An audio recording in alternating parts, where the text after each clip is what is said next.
It began on an ordinary Tuesday morning, the kind where the world feels like it's running on autopilot.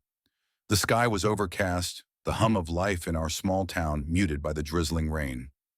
My wife, Emily, and I had been married for 10 years. To anyone looking in from the outside, our life seemed perfect. We had a lovely home, stable jobs, and two children who were the center of our universe.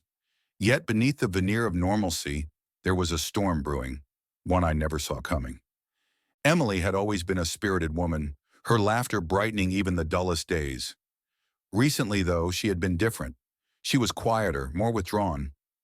I chalked it up to the stress of her new position at work, which demanded long hours and constant interaction with clients.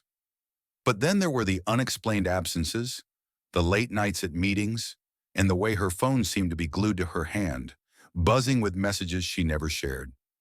It wasn't until I found a receipt for a high-end restaurant, tucked away in her purse, that the doubts began to take shape. It was a place we talked about going but never had. When I asked her about it casually, she hesitated, a flicker of something I couldn't place in her eyes, before dismissing it as a client lunch.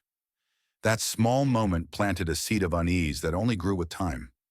One evening, as she sat in the living room, scrolling through her phone with an intensity I'd never seen, I decided to trust my instincts. I approached her, jokingly asked what had her so captivated, and watched as she quickly locked the screen and set the phone aside.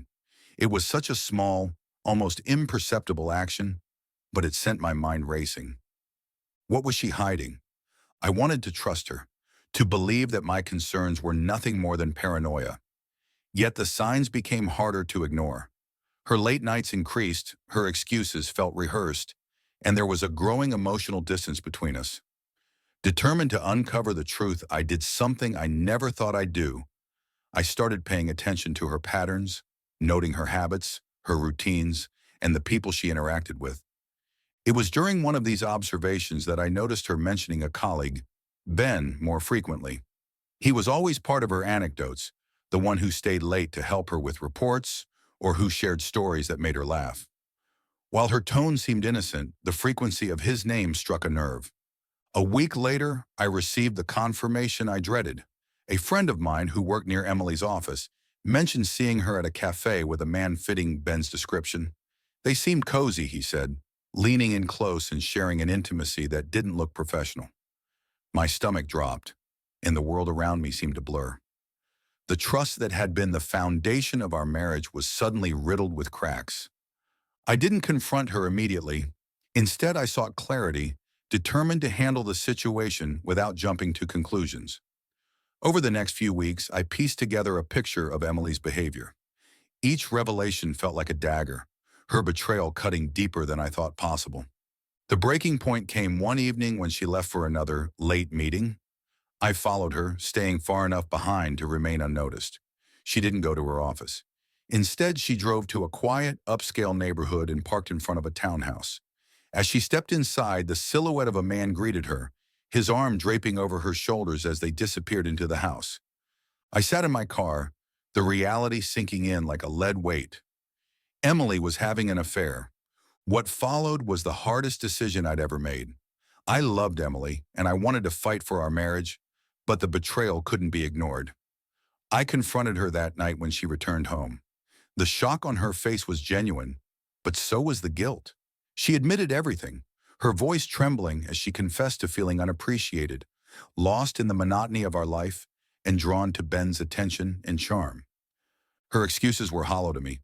We'd built a life together, shared dreams, and raised children, yet she had turned to someone else instead of talking to me. The pain was overwhelming, but amidst it all, I realized something critical. I couldn't let her actions define my future. The aftermath of the affair was tumultuous. Emily tried to reconcile, swearing that she'd end things with Ben and work to rebuild our marriage. While I was open to the idea of healing, I made it clear that it would take time, effort, and complete transparency on her part. She agreed, but her nightmare was far from over. What Emily didn't anticipate was how her actions would ripple through her life. Word of her affair reached her workplace, where relationships with colleagues grew strained. Her reputation suffered, and the once friendly dynamics she had at work turned cold. Ben, too, revealed his true colors, distancing himself when things became complicated, leaving Emily to face the fallout alone. For me, the experience was transformative. I sought therapy to process the betrayal, and in doing so, I discovered a strength I didn't know I had. My focus shifted to our children, ensuring they felt loved and supported despite the tension between their parents. Over time, Emily and I navigated the rocky path of reconciliation, learning to communicate honestly and rebuild the trust that had been shattered. Our marriage didn't return to what it once was, but it evolved. The experience taught us both the value of commitment and the importance of addressing issues before they fester into something unmanageable. While the scars of her betrayal remain, they serve as a reminder of the resilience we found within ourselves. If you found this story gripping, let me know your thoughts in the comments. Don't forget to like, subscribe, and share this video with others who might find it meaningful. Your support means everything, and I can't wait to bring you more stories that inspire and provoke thought. Thank you for watching.